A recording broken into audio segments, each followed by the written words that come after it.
നമസ്കാരം. എല്ലാ NTV പ്രേക്ഷകർക്കും നിങ്ങളുടെ ഇന്ന് എന്ന പ്രോഗ്രാമിലേക്ക് സുസ്വാഗതം. ഇന്ന് 2026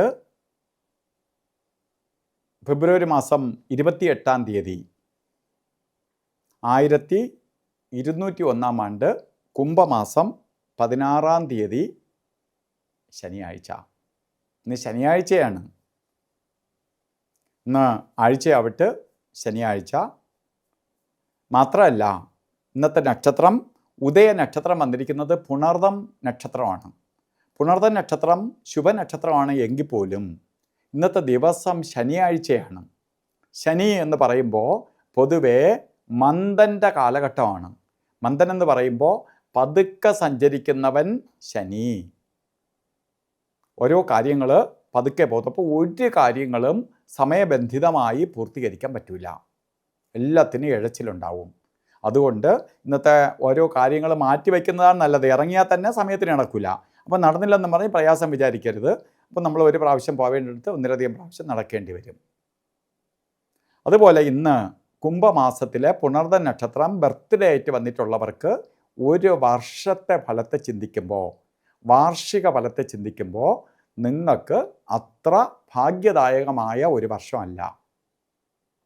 സാമ്പത്തിക നഷ്ടം വരും, ശാരീരിക ബുദ്ധിമുട്ടുണ്ടാക്കും, കാര്യ തടസ്സം വരും. അപ്പോൾ പലതരത്തിൽ മന്ദത വരും. അപ്പോൾ നമ്മൾ പ്രതീക്ഷിക്കുന്നതൊന്നും ഈ ഒരു വർഷത്തിൽ പൂർത്തീകരിക്കാൻ പറ്റത്തില്ല. പ്രത്യേകിച്ച് ജോലി ചെയ്യുന്നവർക്ക് പ്രൊമോഷനെ ബാധിക്കും, മറ്റ് ഇൻക്രിമെൻറ്റുകൾ കിട്ടത്തില്ല, പൈസ നിൽക്കത്തില്ല. ബിസിനസ് ചെയ്യുന്നവരാണെങ്കിൽ ബിസിനസ് തകർച്ചയിലേക്ക് വരും. അങ്ങനെ മന്ദിഭാവം ഉണ്ടാവുന്ന കാലഘട്ടമായതുകൊണ്ട് നമ്മൾ ഇതിനെ അതിജീവിച്ച് പോകണം. അതിജീവിക്കാനായിട്ട് പ്രതിവിധിയും മഹർഷിവര്യന്മാർ പറയുന്നുണ്ട്. ശാസ്താവിന് നീരാഞ്ജനം കത്തിക്കണം, ശനി വ്രതം നോക്കണം, സൂര്യഭഗവാനെ തൊഴണം, ശനീശ്വര യന്ത്രം ധന ആകർഷണ യന്ത്രവുമായി ചേർത്ത് ദേഹരക്ഷ ധരിക്കണം. ഇതൊക്കെ ചെയ്തു പോയാൽ ഈ കുംഭമാസത്തിലെ പുണർദ നക്ഷത്രം വന്നവർക്ക് അതിജീവിച്ച് പോകാൻ സാധിക്കും. അതുപോലെ ഇന്നും നല്ല ദിവസമല്ല, മന്ദൻ്റെ ദിവസമാണ്. പക്ഷെ ഓരോ കാര്യത്തിന് ഇറങ്ങുമ്പോഴും നമ്മൾ രാഹുകാല സമയം നോക്കി യാത്ര തിരിക്കണം. രാഹുകാലം കേട്ടിട്ട് മിക്കവാറും ആൾക്കാർ ഇപ്പോൾ രാഹുകാലമൊക്കെ നോക്കാറുണ്ട്. കലണ്ടർ നോക്കിയിട്ട് ഇറങ്ങും.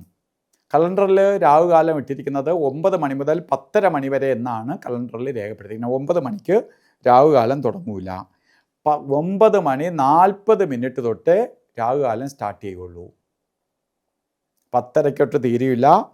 11:09 രാഹുകാലം തീരുള്ളൂ.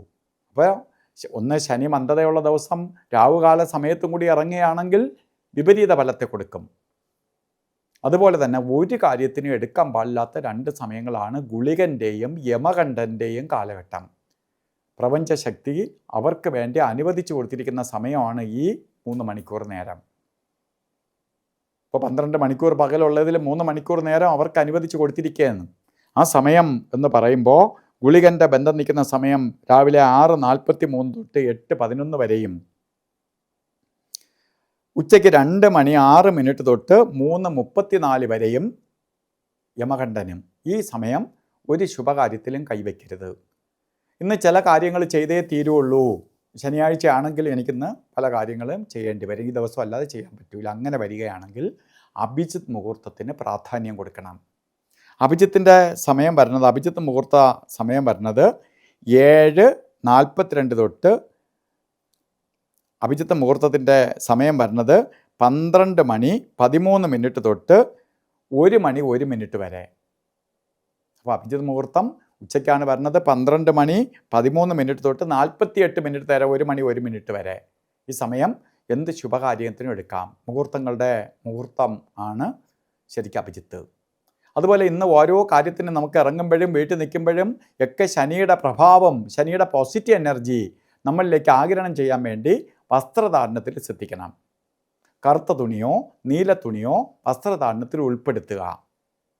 അപ്പോൾ ഇന്നത്തെ ദിവസം എല്ലാവർക്കും ശനീശ്വരൻ്റെ അനുഗ്രഹത്താൽ നല്ലത് വരട്ടെ എന്ന് പ്രാർത്ഥിച്ചുകൊണ്ട് നിർത്തുന്നു.